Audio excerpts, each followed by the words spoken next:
அனைவருக்கும் வணக்கம். நான் உங்கள் கணியன் பழனிக்குமார். இப்படி ரூட்ல கொடுத்து 10/13 எனில் எக்ஸின் மதிப்பை காண்க அப்படின்னு செய்யும்போது ஒரு ஷார்ட்கட் இருக்கு, அதை நம்ம பார்த்துக்கிறோம். இப்போ 10 ஸ்கொயர் பண்ண என்ன வரும்? 100 மைனஸ் 13 ஸ்கொயர் பண்ண என்ன வரும்?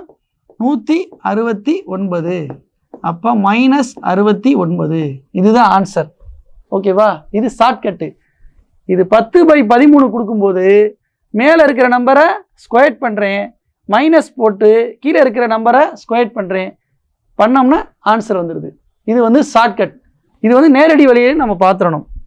இதில் பார்த்தீங்கன்னா இதில் ரூட் எடுக்கிறதுக்கு என்ன செய்வீங்க? சின்ன பிள்ளைங்க நீங்கள் படிச்சிருப்பீங்க, இருபுறமும் ஸ்கொயர் பண்ணுவோம், அப்படி தானப்பா? அதை தான் பண்ணப்போம். இதை ரூட் எடுக்கிறதுக்கு ஸ்கொயர் பண்ணும்போது 1 + x/169 ரூட் போயிடுமா? அப்போ இதை ஸ்கொயர் பண்ணிங்கன்னா 100/169.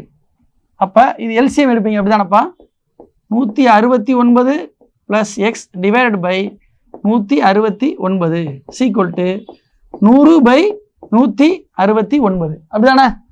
அப்போ இதையும் கேன்சல் பண்ணிடலாம். கேன்சல் பண்ணினா 169 + x = 100. நமக்கு எக்ஸோட வேல்யூனா 100 - 169 = -69. இதுதான் ஆன்சர். இது நேரடி வழிகள். நம்ம ஷார்ட்கட்டே நீங்க போட்டு போயிடலாம். ஓகேவா? இப்போ நம்ம ஹோம்வொர்க் சம் பார்ப்போம். இது உங்களுக்கு ஹோம்வொர்க் சம்பா. இதை நீங்க செஞ்சு கமெண்ட் செக்ஷன்ல பதிவு பண்ணுங்க. நன்றி, வணக்கம்.